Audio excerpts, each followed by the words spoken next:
Hello दोस्तों, हमारे YouTube channel में आप सभी का स्वागत है। और चलिए आज हम जो टॉपिक्स लाए हैं ये हिंदी का नहीं बल्कि हिंदी, इंग्लिश, बंगाली जितने सारे लैंग्वेज है उसके बल्कि जितने सारे भाषा है सभी भाषा में हम लोग इसका प्रयोग कर सकते हैं।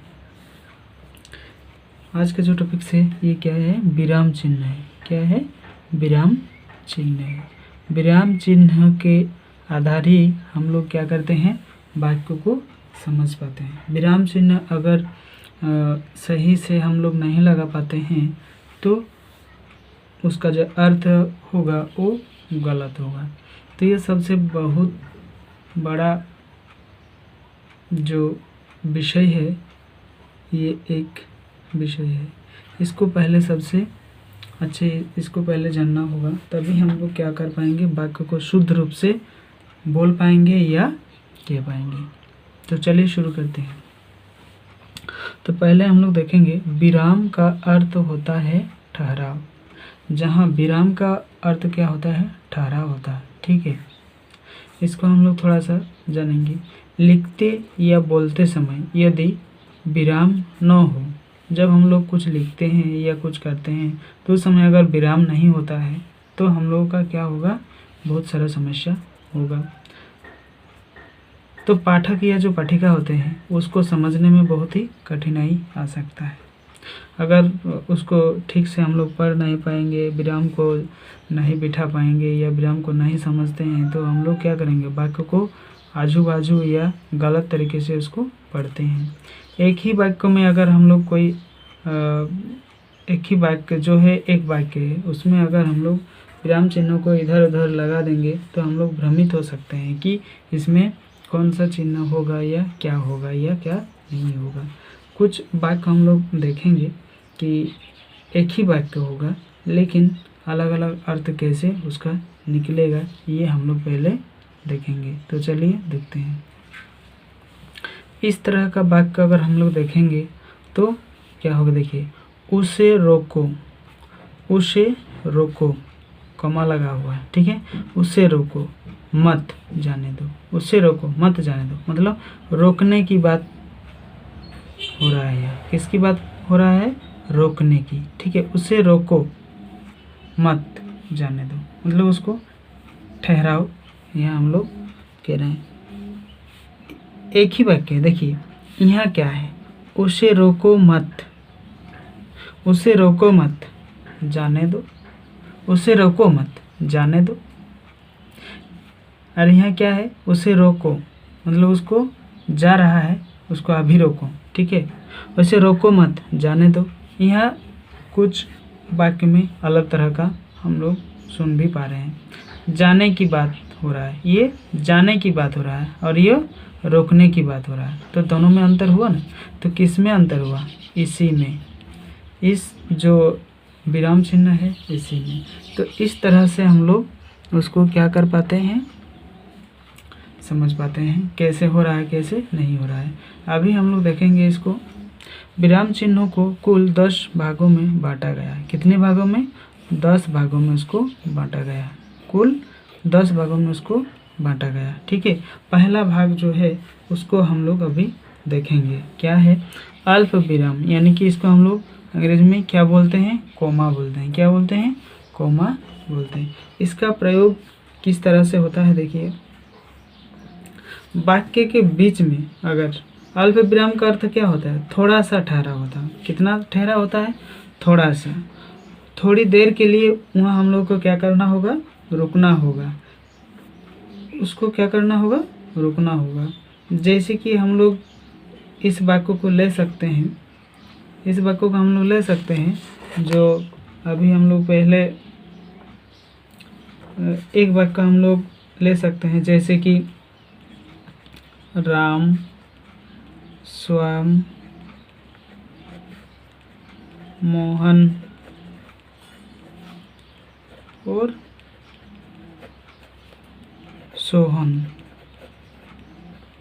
सोहन क्या है? दोस्त है। क्या है? दोस्त है। तो देखो अल्प विराम हमने लगाए यहाँ, राम, श्याम, सोहन और मोहन और सोहन दोनों क्या है, तीनों चारों क्या है दोस्त है, 1 2 3 4। तो यहाँ हमने लगाया अल्प विराम, यहाँ लगाया, तो थोड़ा सा हम लोग यहाँ रुके, उसके बाद क्या किया, चलना प्रारंभ किया। तो इसी तरह से जो हम लोग थोड़ा थोड़ा रुकेंगे तो यही होगा अल्प विराम। अभी हम लोग दूसरा देखेंगे, अर्ध विराम किसको कहा जाता है, अर्ध विराम जिसको सेमी कॉलन भी कहा जाता है। इसका निशान कैसा होगा, एक ऊपर में बिंदी होगा और नीचे ऐसा रहेगा, ऐसा रहेगा, यही होता है सेमी कॉलन। इसका प्रयोग हम लोग किस तरह का करते हैं, देखिए अल्प विराम से अधिक और पूर्ण विराम से कम ठहराव के लिए इस चिन्ह का प्रयोग किया जाता है। पूर्ण विराम से थोड़ा सा कम और जो अल्प विराम है ये है कॉमा है, इससे थोड़ा ज़्यादा हम लोग को वहाँ ठहरना होता है।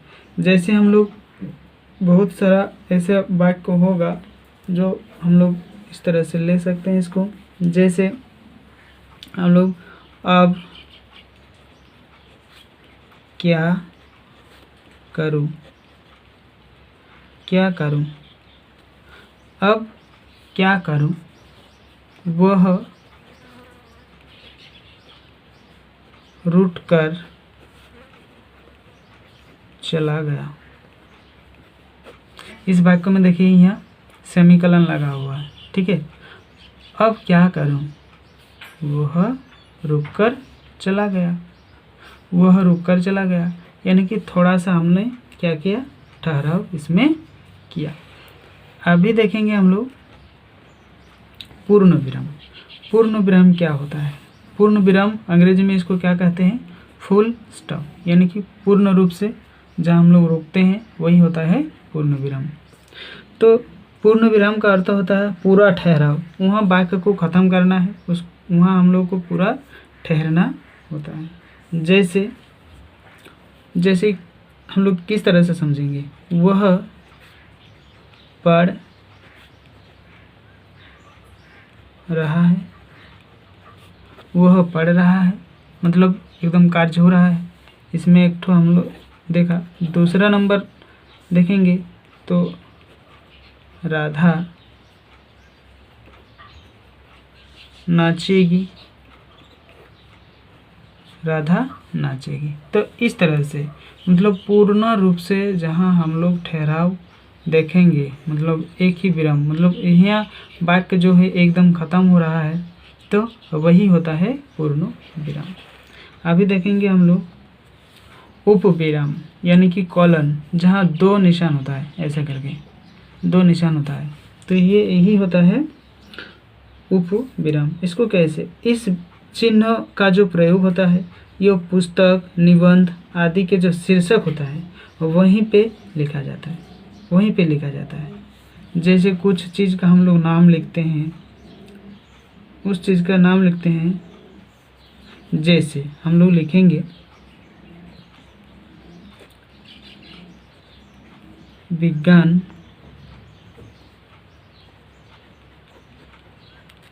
अभिशाप या वरदान। ये क्या है, एक निबंध का शीर्षक है, क्या है, एक निबंध का शीर्षक है, निबंध का शीर्षक है।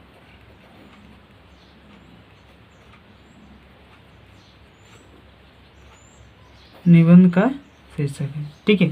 तो इस तरह से हम लोग क्या करते हैं, जब शुरू करते हैं निबंध तो वहाँ हम लोग इस तरह से यहाँ जो कलन चिन्ह है उसको लगाते हैं, लगाने के बाद हम लोग वहाँ से स्टार्ट करते हैं, ठीक है। अभी देखेंगे हम लोग 5वां नंबर में क्या है, प्रश्नवाचक चिन्ह, जो इसको अंग्रेजी में क्या कहते हैं, mark of interrogation, mark of interrogation, sorry mark, MARK, mark of interrogation, इस तरह का प्रयोग होता है, जो कि हम लोग इसको प्रश्नवाचक चिन्ह हिंदी में कहते हैं, ठीक है। जब कोई चीज़ हम लोग किसी को पूछते हैं तो ये चीज़ हम लोग के ऊपर, ये वाक्य के ऊपर ये चीज़ लगाना होता है। जैसे हम लोग कैसे समझेंगे, किसी को जिज्ञासा, इस चिन्ह का प्रयोग प्रश्न पूछने या जिज्ञासा या संदेह आदि जब हम लोग का होता है तभी हम लोग उसको क्या करते हैं, ये वाक्य ये चिन्ह का प्रयोग करते हैं। तो वाक्य किस तरह का होगा, जैसे क्या आप पढ़ते हैं, क्या आप पढ़ते हैं मतलब किसी को हम लोग क्या कर रहे हैं, पूछ रहे हैं। तो क्या आप पढ़ते हैं या फिर आप क्या पढ़ते हैं, ऐसे हम लोग करते हैं। इसको भी इधर उधर करेंगे, इसको पहले लिखेंगे तो आप, इसको बाद में लिखेंगे क्या पढ़ते हैं, इसमें भी हो गया, इसमें भी हो गया। तो इस तरह से हम लोग क्या करते हैं, उसको वाक्य में इसका प्रयोग करते हैं। जब भी कोई प्रश्न पूछा जाता है या कहा जाता है या जिज्ञासा किया जाता है तभी उसमें ये चिन्ह का प्रयोग होता है। जैसे अभी देखेंगे हम लोग 6 नंबर वाला जो है, ये है विस्मयादिबोधक चिन्ह, विस्मयादिबोधक चिन्ह, मार्क ऑफ एक्सक्लूमेशन, ठीक है, एक्सक्लूमेशन। तो इसका निशान होता है ऊपर में एक तो ऐसे करके पूर्ण छेद वाला आता है और उसके बाद नीचे में एक तो बिंदी लगाई जाता है। इसका प्रयोग हम लोग किस तरह करते हैं, देखिए इस चिन्ह का प्रयोग हम लोग वो स्थिति में करते हैं जैसे हर्ष, विषाद, घृणा, कोरोना, आश्चर्य, भय, शोक आदि का जो तीव्र मानसिक हमारे मन में उत्पन्न होता है, व्यक्त होता है, तभी हम लोग ये चीज़ का प्रयोग करते हैं। या फिर देवी देवता, ईश्वर आदि के संबंध में कोई अगर हम लोग बात करते हैं तो इस तरह का चिन्ह हम लोग वहाँ प्रयोग करते हैं, ठीक है। तो चलिए देखते हैं, वह अच्छा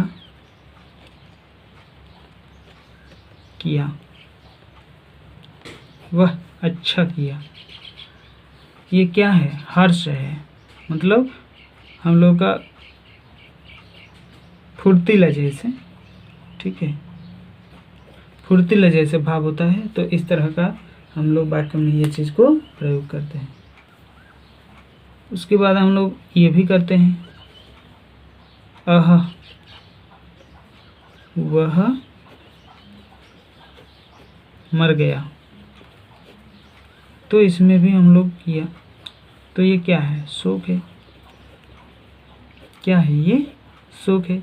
तो इस तरह का वाक्य में हम लोग प्रयोग करते हैं। जैसे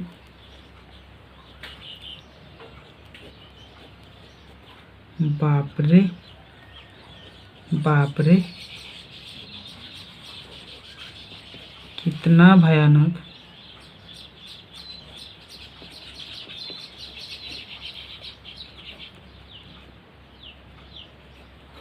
शेर, कितना भयानक शेर। तो इसमें हम लोग क्या किया, आश्चर्य की बात की, किसकी बात की, आश्चर्य एवं भय, दोनों की बात हो रहा है। हम लोग शेर को देख के क्या करते हैं, भय भी आता है और आश्चर्य भी आता है। जैसे विशाल बड़ा होगा तो आश्चर्य होंगे, अगर हमारे तरफ भाग के आ रहा होगा तो हम लोग क्या करेंगे, भागेंगे और बोलेंगे बाप रे इतना बड़ा शेर, चलो भागो भागो भागो। इस तरह से हम लोग वहाँ से हट जाते हैं। तो ये बहुत बड़ा वीडियो होगा, इसीलिए हमने क्या किया, इसको 2 पार्ट में रखा है। आज हम लोग 1 से लेकर 6 तक आया और बाकी जो 6 से 10 तक है उसका हम लोग प्रयोग देखेंगे अगले वीडियो में। तो जो नए स्टूडेंट है वो इस चैनल को सब्सक्राइब कर लें और एक लाइक और एक शेयर आप लोग ज़रूर करें ताकि दूसरों को भी इस वीडियो का लाभ मिल सके। Thank you.